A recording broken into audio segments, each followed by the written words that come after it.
call you names, and I mean, my gracious, this is a spiritual, Christ-conscious, activated being, yeah, right?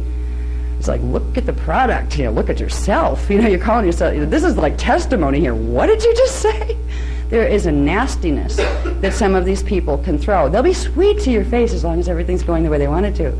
But as soon as you say something that confronts their very fragile little belief system, they get very nasty.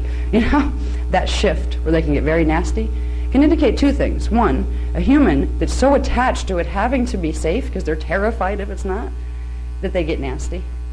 Or, more likely, it isn't even a human reacting that way. They have field infiltration because they've opened their hearts without thinking about putting up their Maharic seal, and they have company, and they're the ones that get nasty.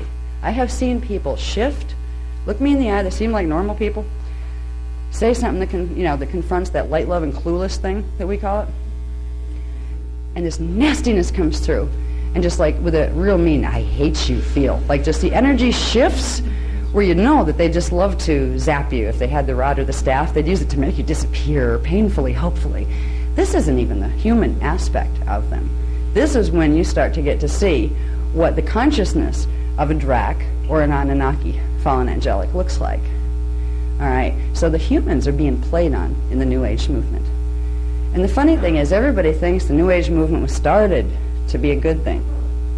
It started, the new consciousness coming in, all this wonderful fluff that they teach us. It was actually, now our guys got involved to try to turn it into a good thing, but it was originally part of the Atlantean conspiracy. It was known that they would start a movement of contact when it got near the time for the stellar activation cycle, so they could get their legions lined up here, and they could get control of human bodies who had enough of the codes that they could reverse the matrix on their DNA template. They had the fire codes that went with the Earth's templates. You take a human body, you infiltrate its field, get into its DNA template. There's something called monadic reversal. Okay? The monad is basically your D8 core. It's like one of the cores of the DNA template.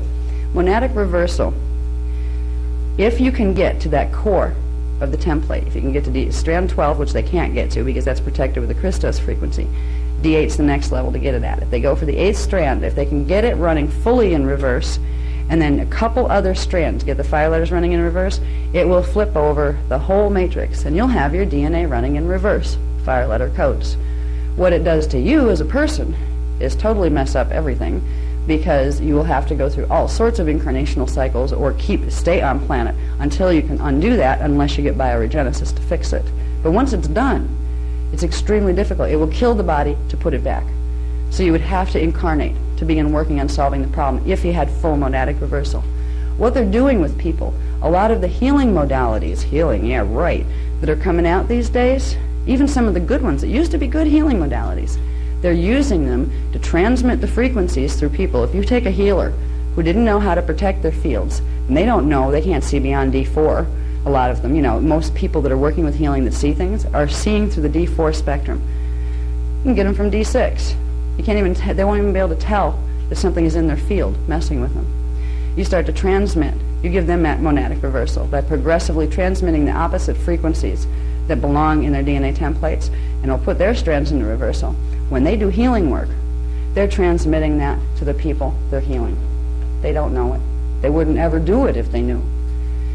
There's been progressive saturation here with the attempt of putting people into monadic reversal. Because there's two very useful things you can do once you monadically reverse a human being. A, you've got control now of the codes that match the planetary grids, which an Anunnaki alone can't access. A Drac alone can't access. They need human beings because we have the codes that correspond to the grids. Put it in monadic reversal, now you have the opposite codes. So you can access the grids through the co-resonance of the having the same pattern and then its opposite, and then just run it in reverse. This is why they have been infiltrating. This is why they did the New Age movement. It was to get everybody to channel and not even ask for a resume as far as who you were talking to. These days, this is why I call it, I don't mean to insult people, but I call it the light, love, and clueless movement, because they don't want to know who it might be they're talking to, because they're just so happy they're talking to somebody, And hey, we've been down here alone for a long time with the psychic abilities shut off. We've been lonesome, a lonesome race that's being played on. All right. So if something comes in and says, "I am Archangel Joe," I'm wonderful and I love you dearly.